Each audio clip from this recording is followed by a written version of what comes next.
आषाढी वारी पूर्वतयारी जोरदार सुरू आहे। पंढरपूरमधील अतिक्रमण व रस्ते दुरुस्ती असे अनेक प्रकारची कामे वेगाने सुरू आहेत। याच अनुषंगाने पंढरपूरमध्ये जिल्हा अधिकारी आशीर्वाद कुमार यांची आषाढी यात्रेच्या पार्श्वभूमीवर प्रदक्षिणा रोड तसेच पंढरपूरमधील विविध भागांमध्ये अतिक्रमण संदर्भात पाहणी करण्यात आली। या पाहणी दरम्यान आशीर्वाद कुमार यांनी प्रदक्षिणा रोडवरील व्यापारी वर्ग यांना अतिक्रमणासंदर्भात सूचना दिल्या। तसेच 2 दिवसापूर्वी नगरपालिका कर्मचाऱ्यांनी काही भागातील अतिक्रमण हटवण्याचे काम पूर्ण केले।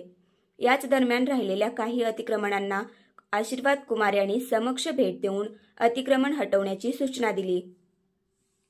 या पूर्व पाहणी दरम्यान आशीर्वाद कुमार यांनी प्रदक्षिणा रोड ते छत्रपती शिवाजी महाराज चौक ते सावरकर चौक या रोडवरील व्यापाऱ्यांना अतिक्रमण हटवण्याच्या सूचना दिल्या।